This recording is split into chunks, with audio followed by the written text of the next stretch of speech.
Estamos en la mañana de 5 días televisión, compartiendo con ustedes también varias noticias y entre ellos agradecemos la presencia y la visita del presidente del INDERT, justamente don Francisco Ruiz Díaz, para hablar un poco de los avances de cómo vienen dándose. Estamos a punto de alcanzar también el mes de junio, con eso también vamos a hacer un corte seguramente semestral de varios de los temas y bueno, nos va a actualizar porque queremos enfatizar también la entrevista de hoy desde el punto de vista de la importancia de la titulación para la inclusión financiera como tal. Gracias, presidente, por la visita. ¿Cómo estás? Sí, muy buen día, Juan Pablo. Muchas gracias por la invitación y por este espacio. Bueno, hablábamos justamente de eso. Estamos por alcanzar el corte de los 6 primeros meses de este 2025. ¿Cómo está yendo el año? Y bastante bien, Juan Pablo. Ya estamos superando los 9.000 títulos. Estamos llevando adelante un proceso de modernización en sí de la institución. Estamos creando, por darte un dato, estamos creando la cartografía del Chaco, que es la digitalización de la titulación y de los documentos que tenemos internamente. Con eso estamos creando un catastro declarativo en la región occidental, cosa que nunca antes se hizo. Okay. Y ya estamos en un 65% de los trabajos. A esto le sumás sistema de pago digital. Ya los campesinos no tienen que venir a esta Asunción para pagar la cuota de sus inmuebles. Estamos queriendo avanzar en otros procesos de digitalización. Esta semana tuvimos reunión del MESIP y vamos a avanzar en la digitalización de los procesos, acompañados probablemente de un equipo externo, ¿verdad? Llevando adelante procesos de calidad ya, ¿verdad? Eso también, y ahí hacer un poco hincapié de la importancia de esta herramienta que está planteando, presidente, que es justamente el MESIP. Sí. ¿Por qué cuesta tanto implementar el MESIP? Yo creo que el MESIP es una herramienta incomprendida. Okay. Incomprendida, porque la gente no sabe para qué. Para serte honesto, Uh-huh. yo me voy a una charla, a lo mejor falta meter un académico que dé ejemplos y que vuelva tipo motivacional la charla, y no una charla aburrida, escuchar que los procesos, que dejamos de lado el modelo antiguo de departamentalización y pasamos al nuevo modelo de una administración moderna basada en procesos y no en departamentos. Ese tipo de cosas hay que explicar. En primer lugar, el control interno es un instrumento que está dentro de la ley 1535 de administración financiera, que dice que todas las instituciones todos los organismos del Estado deberán crear esta herramienta de control interno. O sea, es una cuestión legal. En segundo lugar, se eligió un modelo que dio bastante buenos resultados en América, principalmente en Colombia, ¿verdad? Y el modelo que hemos adoptado, ¿verdad? Entonces, falta explicarle a la gente, porque mi tesis es, si vos tenés un buen sistema de control interno, llámese MESIP, llámese algún instrumento privado que tenga esta certificación de calidad de proceso, si vos tenés un buen instrumento, ¿verdad?, interno, de control interno, ¿verdad?, vos podés llegar a tener la auditoría cerrada. O sea, a MESIP, a un buen sistema de MESIP, la auditoría debería quedar sin trabajo. Ese significa que el MESIP es un modelo preventivo. Y vos sabés que a los paraguayos no nos gusta mucho trabajar en lo preventivo. Somos bomberos, o sea, tenemos la naturaleza del bombero. Queremos actuar cuando las cosas ocurren. MESIP, sin embargo, es un costo que está hundido, que yo no le veo tanto el beneficio. ¿Qué es lo que MESIP? ¿Para qué lo que sirve? Es para cerrar auditoría. Sí es. Es para que yo no tenga problemas el día de mañana. Obviamente no hay institución perfecta, así como creo que ninguna institución del Estado ha llegado con la máxima calificación MESIP. Entonces eso quiere decir que no hay órganos, siempre va a haber algún inconveniente interno. Antes de pasar al tema un poco de la temática esta del 40% de la productividad rural, que se dio un aumento, ¿no?, con el tema de la titulación de tierra y principalmente con algunos ejemplos que hablamos fuera de micrófono, Francisco, quiero cerrar un poco la idea de que a veces tenemos mucho tabú en la idea de que en el Estado no se pueden llevar adelante los procesos. Implica mucho de voluntad, implica mucho de gestión interna. ¿Por qué a veces cuesta tanto llevar adelante? Y vos sos un ejemplo que desde que llegaste implementaste metodología y sistema que te ha ayudado justamente a ver el proceso, ¿no?, de cada una de las carpetas. Sí. ¿Por qué cuesta? Y mira, yo a veces le echo un poco la culpa a los abogados, Juan Pablo, que me disculpen los abogados. ¿Verdad? ¿Por qué? Porque yo le doy a un funcionario poder público. Es el modelo que hemos construido y que viene del periodo de la Ilustración, sí, vamos a decir. Darle al funcionario poder público para que lleve adelante servicios públicos. Pero después le pongo un corsé muy fuerte, que los abogados le llaman el principio de legalidad. ¿Y qué dicen? Vos no podés hacer nada de lo que está fuera de la ley. Entonces yo le consulto a un abogado, ¿será que yo puedo implementar barrio prediamación? No, la ley no contempla. No, pero es un método, no, la ley no contempla, no puede hacer. Eso quiere decir que voy a seguir entregando 900 títulos por año. Y sí, pues la ley no contempla. Entonces vos instalás el barrido predial masivo como metodología y ahí te lleva tu productividad a niveles increíbles, a 9.000 títulos, cuando en realidad antes eran 900 títulos por año. Ese en primer lugar. Entonces un poco es una mezcla de voluntad, una mezcla de gestión y una mezcla de arriesgarse. ¿Verdad? Arriesgarse a no tener miedo a que uno vaya preso porque violó el principio de legalidad. Correcto. Y a tener, digamos, una burocracia racional, como lo diría Weber, ¿verdad? Que es el creador de este sistema, una burocracia que en última priorice el impacto social, el impacto económico, independientemente del método. Como decía Deng Xiaoping, no importa qué color sea el gato, negro o blanco, la cuestión es que case ratones. Correcto. O sea, nosotros deberíamos fijarnos más en los resultados, ¿verdad? Porque mira lo que salía en estos días, decía una persona, le dejó de lado a funcionarios muy valiosos antiguos, con quienes se lograban 900 títulos. Y ahora estamos logrando 9.000. O sea, el discurso cae ahí de manera racional, ya cae. Pero está bien, le dejé a un grupo, quiere decir que ellos eran los responsables de mantener en 900 títulos por año, ¿verdad? Y ahora revolucionamos, estamos alcanzando 9.000, ¿verdad? Entonces, es una cuestión de arriesgarse, saber que eventualmente va a haber gente que se resista a salir de los parámetros convencionales, ¿verdad? Pero centrarse en el resultado, en el objetivo. ¿Cómo se puede traspolar eso a más instancias del Estado, Francisco? Y bueno, yo creo que buscando justamente gente que no se dedique a hacer lo que se venía haciendo siempre y así nomás lo se tiene que hacer, o así nomás luego tiene que ser. Hay que buscar gente que se arriesgue, ¿verdad? Hay que buscar gente que combine voluntad, respeto a la ley, ¿verdad? Pero tomar, digamos, ciertos márgenes de riesgo, porque a mí el día de mañana puede alguien venir y efectivamente decirme, mire usted, ahora que no soy más presidente del INDER, pero entonces puede venir, ¿por qué usted implementó el barrido predial masivo cuando la ley no contempla? Y no, porque el método que me permitía ser más eficaz. Entonces sí, pero no figura en ninguna parte usted está, ¿verdad? Y me pueden buscar la vuelta. Correcto. Y yo corro ese riesgo. Como funcionario público corro el riesgo. Me toca entonces que la sociedad juzgue mi trabajo y no el Poder Judicial.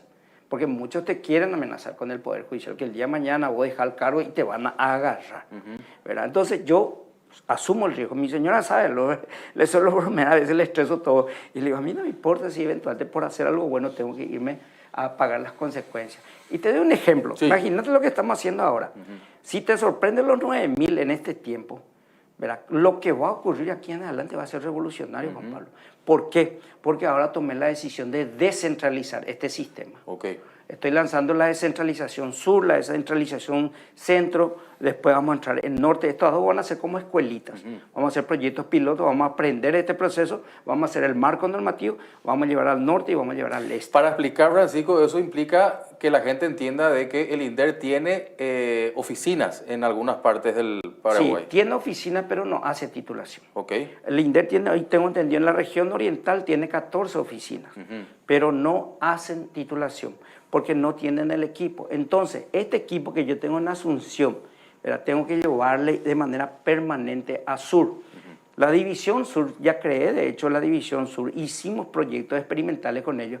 Y sabes que nuevamente te doy los datos medidos en términos de gestión pública, en términos de gestión. Llámale gestión, porque la gente del sector privado mide mucho en términos de productividad. Tomamos 3 casos. Hicimos lo que se llama el modelo contractual. Vimos su par de manera no descentralizada y su par centralizado, ¿verdad? En la versión, ¿qué significa esto? Tomamos la división sur, ahí descentralizamos y tomamos otras regiones, otros departamentos, y de ahí salían los equipos todos los días de Asunción y se iban a estas comunidades. Allá ya estaban los equipos. Correcto. Y se empezó a hacer la titulación, los trabajos de titulación, y acá, ¿verdad? Se hacía, pero bajo el enfoque centralizado. ¿Qué concluimos? Un trabajo que llevaba 3 meses, ¿verdad? En este modelo centralizado, a la división que creamos, a la división sur, le llevó 50 días. ¿Verdad? O sea, eso quiere decir una productividad aproximadamente del 52%, una mejora de productividad de eficiencia del 52%. ¿Y sabe cuánto es la reducción de costos? 70%. Porque acá yo tenía que gastar combustible, viáticos, ¿verdad? Sin embargo, allá la gente vive allá, se queda en la colonia a trabajar, ¿verdad? ¿Entendés? Entonces, 70% de reducción de costos. hay que animarse, hay que hacer. Obviamente hay muchos riesgos, puedo quedarme sin presupuesto.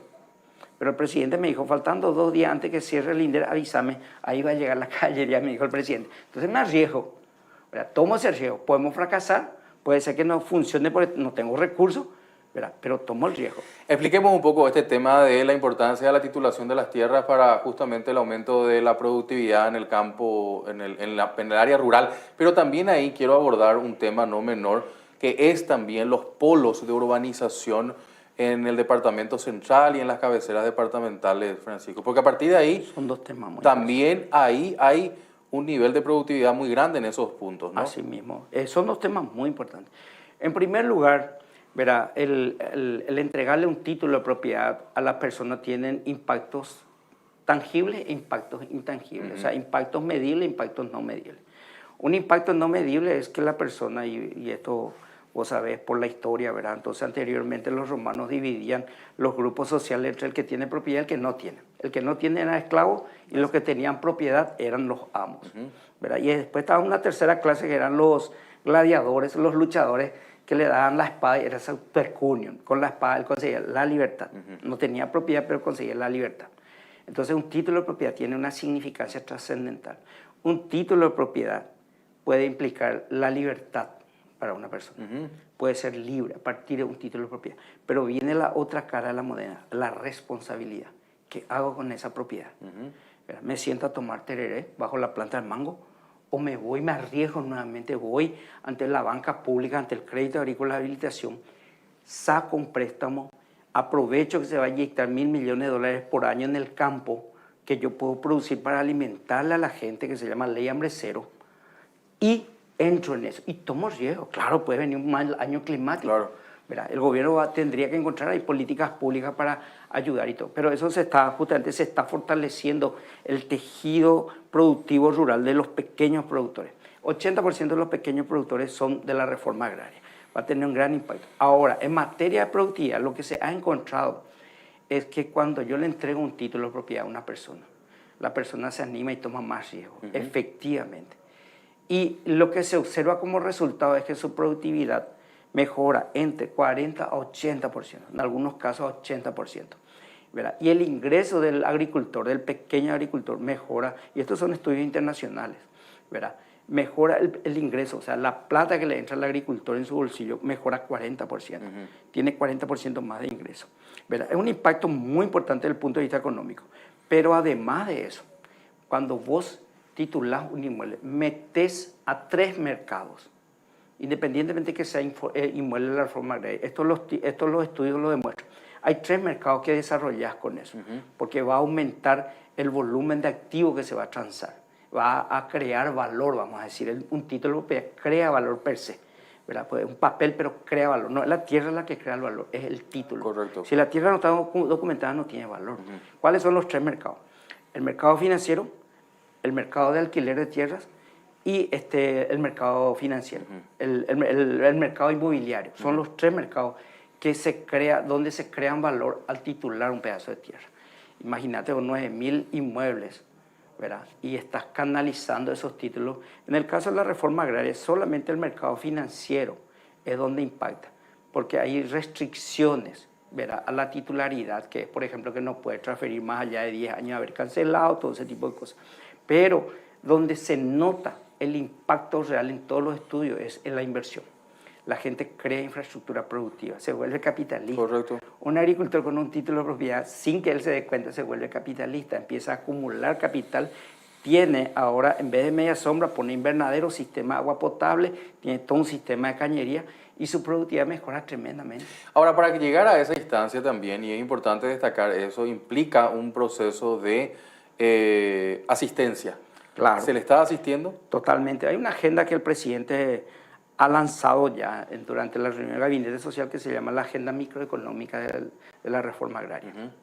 Porque, mira, Juan Pablo, ¿qué le ocurrió a Paraguay? Paraguay viene con reformas económicas, macroeconómicas interesantes del 2003 en adelante. Y la macroeconomía está ultra consolidada. Nivel de inflación controlado, déficit de convergencia hacia los niveles prepandémicos, crecimiento económico entre los mejores de América Latina. Nadie discute, son los 3 indicadores macroeconómicos por excelencia. Una moneda sólida. Sí, una moneda sólida, o sea, somos ejemplo en América Latina y en algunos casos en el mundo, ¿verdad? La macroeconomía es indiscutible. Nadie puede atacar y decir, y ya pudo, ¿verdad? No, ¿verdad? La macroeconomía no se discute. Ahí estamos mejores que países como Brasil, por ejemplo, en términos de grado de inversión. Argentina, ¿verdad? Estamos entre Chile, Colombia, Uruguay y nosotros, ¿verdad? Bueno, entonces en macroeconomía estamos. Ahora, en microeconomía teníamos un problema desde la época de la facultad. En la facultad no le poníamos el énfasis en los estudios de microeconomía. Así es. Llegó el momento en donde los cuellos de botella están en la microeconomía, ¿verdad? Entonces, el presidente dice definitivamente, ¿y la microeconomía dónde impacta? Impacta en la clase media principalmente, ¿verdad? Entonces el presidente dice, vamos a lanzar una agenda microeconómica, digamos, enfocado en la zona urbana y en el campo de la, digamos, en el campo rural, de la reforma agraria, ¿verdad? Entonces esa agenda económica tiene 4 ejes estratégicos, todo ese tipo de cosas, y estamos en ese proceso de consolidar esa agenda y de tener acciones concretas, ¿verdad? Asistencia técnica, entrega de implementos agrícolas, tenemos también, por el lado del bienestar, tenemos la mayor cantidad de viviendas sociales que se han construido hasta ahora, ¿verdad? Un trabajo ejemplar del sector de construcción, ¿verdad? En el campo se siente eso. Yo creo que hay mundos muy paralelos, vamos a decir. Por un lado, Twitter es hasta Fernando Lamora. Así es. ¿Verdad? Por ahí más o menos. Pasando a Fernando Lamora ya tengo que mirar TikTok o tengo que mirar en todo caso Facebook. Entonces, porque Twitter no existe en el campo. ¿Verdad? Acá en Asunción existe Twitter y parece ser como si fuera que viene el caos, que Paraguay está, digamos, entre los peores países del mundo. Entonces, es importante un poco ir también hacia allá, ver el sentimiento de la gente. Nosotros en este momento nos damos abasto, te soy honesto, ¿verdad? Porque los campesinos están con las expectativas tan positivas que por fin algunas colonias que llevan 120 años, por fin van a lograr la titulación. Y todo el día se abarrotan en el INDER. Nos estamos dando abasto, ¿verdad? Y entonces sabíamos que esto se venía también. Y bueno, este es el momento de ver cómo encaramos eso. Interesante siempre conversar contigo, Francisco, para conocer un poco los detalles. Pasé por el centro, siempre veo que hay unas carpas allá adelante. ¿Cómo está esa situación? Y en realidad yo siempre dije que el problema de esas carpas están en el lugar incorrecto. Okay. Por ley yo no puedo comprar tierra y ellos quieren que yo compre tierra. Ya. Entonces tengo 2 problemas, financiero y legal. Financiero, no tengo en el presupuesto la plata asignada para comprar tierra. Sí. Y legal, tengo la prohibición de no comprar tierra. Okay. Y tengo 12 meses de carpa ahí frente al INDER pidiéndome lo que no les puedo dar. ¿Por qué te hago siempre esta pregunta? Porque me parece importante que la gente entienda también esta explicación de lo que estás diciendo, porque es una gráfica de la estampa siempre del centro, esta situación que se da en INDER, ¿no? Forma parte del paisaje, vamos a decir, lastimosamente le perjudica mucho a los comercios. Le ha pasado el dueño de uno de los supermercados en el entorno, ¿verdad? Mencionó esto, porque resulta que como una estrategia trajeron niños, ¿verdad? Eso le llevó a la policía porque los niños jugaban y le rozaban al auto intencionalmente. Y entonces hay un punto de conflicto. Entonces eso obligó a que la policía cierre la calle en lugar de encontrar una solución, porque ahí estaban violando la ley. Claro. Estaban exponiendo a niños a un nivel de peligrosidad que en cualquier momento se podía desbordar. Entonces posteriormente hablamos con el comandante de la policía, con el ministro del Interior, con el ministro de la Niñez, y abrimos la calle nuevamente, ¿verdad? Porque las calles no pueden estar cerradas, es una cuestión constitucional eso, ¿verdad? Así mismo, pero me imagino que bueno, están buscando ahí las soluciones al respecto. Por último, Francisco, agradeciendo siempre tu visita, proyecciones para el segundo semestre, porque esto está a la vuelta de la esquina terminando.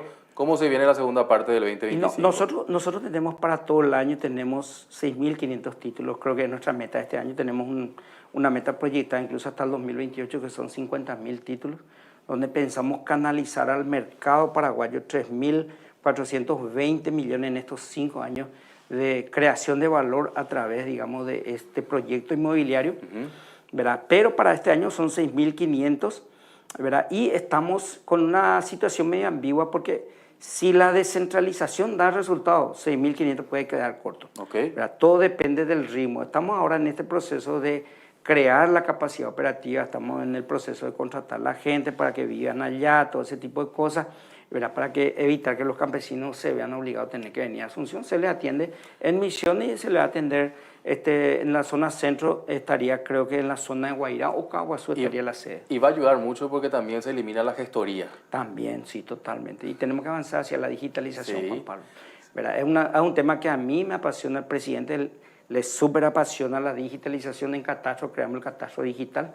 Hoy, ¿verdad? Con la creación del RUN se ha determinado, y me parece una excelente idea, que el 100% de las operaciones se haga a través de ese catastro digital.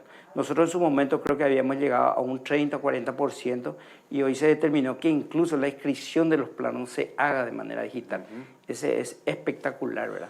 Y ahí un poco también desmitificar esto, porque la gente dice que todo proceso digital implica de que es una traba porque hay mucha ignorancia en el manejo. ¿Hay un poco de eso? ¿Hay que trabajar un poco esa...? Y también tenés que prever. Siempre yo aprendí algo muy importante en la administración pública, la previsibilidad. Sí. Nosotros, ¿qué es lo que hicimos en el caso? Tenés que tener siempre esas estrategias, vamos a decir. Podíamos salir con todos los servicios. Nosotros en Catastro teníamos aproximadamente 5 o 6 servicios. Sin embargo, 2 de ellos concentraban básicamente casi el 80%, que era el avalúo fiscal, que era casi el 10%, Claro. los documentos de avalúo, y la certificación, que era aproximadamente el 70% más o menos. Entonces, entre el 70 al 80% estaban concentrados en esas 2 operaciones. ¿Qué hicimos? Tomamos el más pequeño y el más seguro, para que nadie critique, porque puede fracasar, pues, se cae tu sistema y todo el mundo le condena a la digitalización. Salimos primero con los 10%, que era constancia de avalúo, y ese era en tiempo real. Yo agarraba, ingresaba solita, me llevaba a los 2 segundos a mi Gmail o a mi correo electrónico. ¿Verdad? La misma cosa hicimos ahora en el INDER. Nosotros podemos ya nacionalizar el sistema de pago electrónico. ¿Qué hicimos? Tomamos 3 colonias y empezamos a ver si funciona. Hicimos las correcciones, empezaron a ver. Hoy día no tenemos, hace prácticamente 6 meses no tenemos ni un solo reclamo. Quiere decir que ya podemos nacionalizar el sistema de pago digital, que también es un mecanismo de inclusión financiera. Pues estoy brindando información, mi nombre está circulando, ¿verdad?, en operaciones financieras. De hecho, en los estudios, hay un estudio que se había realizado en Paraguay, creo que decía que la inclusión financiera, que ¿cómo es que le llaman a estos redes no bancarias? Algo así creo que le llaman, ¿verdad?, era el 80% responsable de la inclusión financiera en Paraguay. ¿Podemos entonces adelantar de que el segundo semestre se viene la nacionalización de eso? Exacto. Va a haber, yo creo que en días más. Okay. Vamos a tener un evento el 28, creo que, ¿verdad? Estamos trayendo un experto internacional que tiene mucho conocimiento sobre titulación de tierra, una persona que hizo su doctorado en la Universidad de Purdue en Indiana, ¿verdad? Fue profesor en la universidad, investigador, y también fue uno de los que aportó para la creación del modelo de equilibrio general computable a nivel mundial, ¿verdad? Y Purdue también desarrolló un modelo donde evalúan el impacto de la titulación de tierra, se llama el GTATLAM, Global Trade Analysis Project de tierra, ¿verdad? Él se llama Carlos Rudena, está viniendo para hacer una charla, ¿verdad?, brindar su versión del impacto de la titulación de la tierra, ¿verdad?, cuáles son los valores que crea la titulación de la tierra. Y bueno, eso creo que va a ser el 28, no recuerdo el horario, no tengo todavía tan memorizado. Bien. Termina ese evento y yo creo que el siguiente evento ya es el lanzamiento nacional del sistema de pago digital, y ya estamos trabajando por la constancia cancelación, que es un dolor de cabeza para el campesino. Pues el campesino sí o sí tiene que venir a Asunción a llevar su constancia de cancelación. A veces no tiene ni para su pasaje y duerme en la Plaza Uruguaya, ¿verdad? Entonces ahora le va a llegar digamos, su celular, le va a llegar con código QR, con todas las garantías de seguridad. Ya estamos trabajando en eso y vamos a lanzar también eso seguramente en un mes más. Para cerrar la entrevista, me parece que son algunas noticias interesantes justamente para dejar en la agenda. Gracias, Francisco, por tu visita. Muchas gracias, Juan Pablo, y bueno, estamos a disposición cuando gusten, y gracias por este espacio nuevamente. El presidente del INDER, justamente Francisco Ruiz Díaz, trayéndonos estas novedades también aquí a 5 días.